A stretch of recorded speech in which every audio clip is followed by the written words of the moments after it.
Hello दोस्तों, कैसे हैं आप लोग। आई होप आप सब लोग अच्छे होंगे। दोस्तों, कई दोस्तों का सवाल ये होता है कि क्या मैं क्रोएशिया सी टाइप वीज़ा में आके उसको डी टाइप वीज़ा कन्वर्ट कर सकता हूँ, नहीं कर सकता हूँ। और कुछ कई अलग दोस्त लोग जो मुझे इंस्टाग्राम मैसेज करते हैं, उनका सवाल ये था कि सीजनल जो वर्क परमिट है, क्या मैं उसको एक्सटेंड कर सकता हूँ, और क्या मैं सीजनल वर्क परमिट में क्रोएशिया आके वहाँ से जॉब स्विच कर सकता हूँ, मतलब seasonal work to regular work में जो है कि अपना जॉब चेंज कर सकता हूँ, या मैं क्रोएशिया आके सीजनल वर्क परमिट में और दूसरी यूरोप कंट्री में मूव कर सकता हूँ। तो ये सारी जो बातें हैं आपको मैं इस वीडियो में समझाने की कोशिश करूँगा।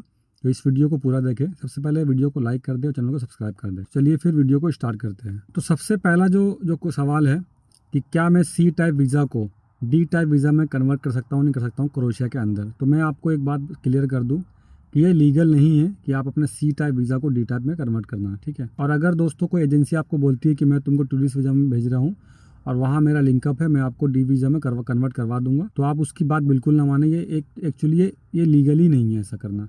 और अगर कोई करवाता है तो इलीगल वे में करवाता है। हो सकता है कि आपके साथ में कोई भी अनहोनी हो जाए, इसलिए आप ऐसा बिल्कुल ना करें। आप लीगल वे में काम करें।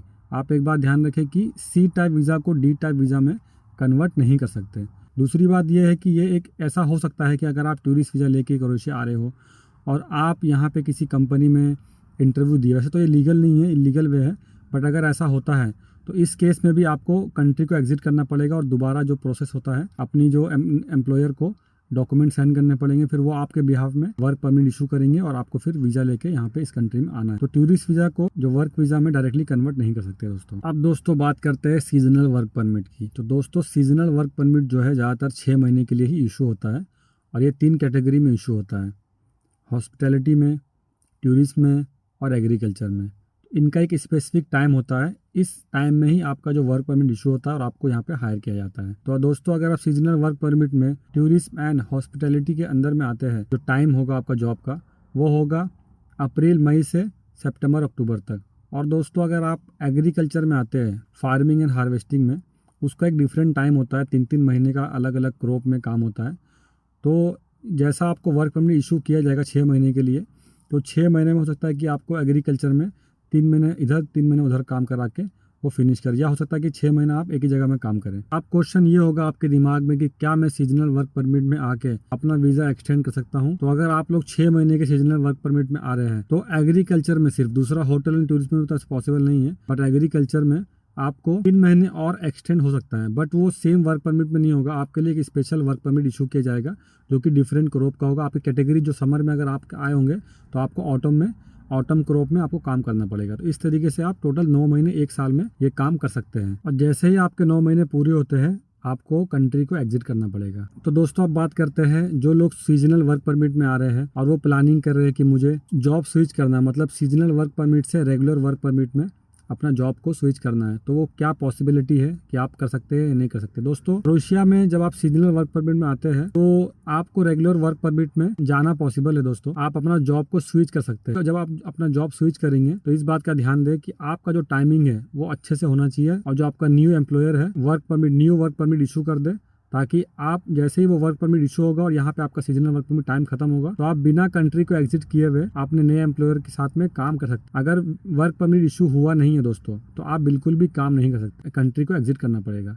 बट अगर आपका नया वर्क परमिट न्यू एम्प्लॉयर से अगर हो जाता है तो आप बेफिक्र होकर आप अपने सीजनल वर्क परमिट को एंड करें या टर्मिनेट करें, उसके बाद अपने एम्प्लॉयर के साथ में काम कर सकते हैं। इसमें टाइमिंग बहुत इंपॉर्टेंट होता है, तो इस बात का ध्यान दें दोस्तों। इसके अलावा मैंने अपनी डिस्क्रिप्शन में कुछ लिंक देकर रखा है, आप खुद क्लिक करके उस लिंक को, उस आर्टिकल को पढ़ें जिसमें ये बातें लिखी हुई है, ताकि आपको ज़्यादा समझ आए। एक बात मुझे और बतानी दोस्तों आपको, अगर आप सीजनल वर्क परमिट 6 महीने के वीज़ा में आए हैं, उसके बाद अगर आपका 5 महीने पूरा हो गया है और आप 5 महीने के बाद में नया जो एम्प्लॉयर मिला और उस नए एम्प्लॉयर ने नया वर्क परमिट वहाँ पे ऑलरेडी सबमिट कर दिया कि आपको नया वर्क परमिट मिलेगा, और यहाँ आपका 6 महीना पूरा हो गया, वो टाइम पे आपको अपने नए एम्प्लॉयर से कंफर्म करना है मेरा जो वर्क परमिट का स्टेटस क्या है। तो वो लोग आपको इन्फॉर्म करेंगे। अगर वो अच्छा एम्प्लॉयर होगा तो आपको हेल्प करेगा, आपको एग्जिट करना नहीं पड़ेगा अपने इस कंट्री को। अगर वो एम्प्लॉयर कुछ भी ड्रामा करेगा या आपको बोलेगा कि ठीक है आपका काम हो रहा है, और अगर आपका seasonal work permit actually expiry हो गया, तो आप एक काम ये कर सकते हैं, जिस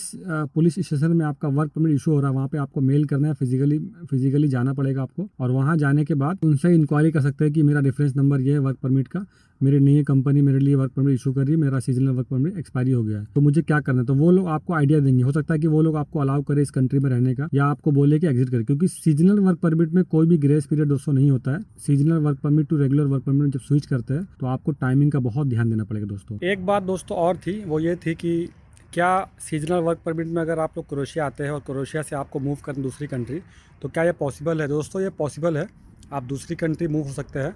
पर इसके लिए ये है कि आप एक बात सोचें कि आपको टाइमिंग का बहुत ध्यान देना पड़ेगा। आपको 2 से ढाई महीने पहले ही वीज़ा जो वर्क परमिट होता है दूसरी कंट्री, यूरोप कंट्री, वहाँ पे जो है ना वर्क परमिट का प्रोसेस करना पड़ेगा।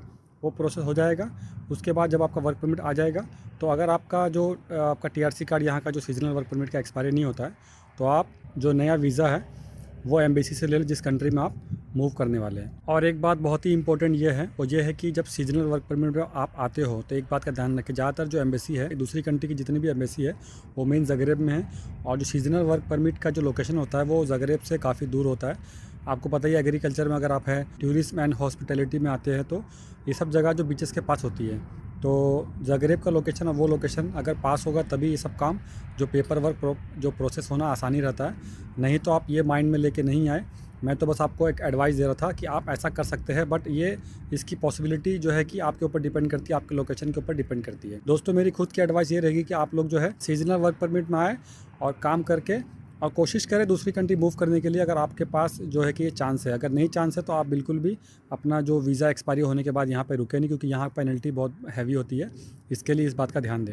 दूसरी बात मेरी एडवाइस यही रहेगी आप लोगों को कि या तो आप सीजनल वर्क परमिट में आते हैं तो ये सोच के आए कि मुझे यहाँ पर रहना 6 महीने के लिए, उसके बाद मेरे को वापस एग्जिट करना है। नहीं तो आप डी टाइप वीज़ा में आएँ, जो कि रेगुलर वर्क परमिट होता है, जो कि हर साल आप रिन्यू कर सकते हैं, जैसे कि हम लोग यहाँ पे रेगुलर वर्क परमिट में काम कर रहे हैं। तो आशा करता हूँ आप लोग को ये वीडियो आपकी बहुत काम आएगी।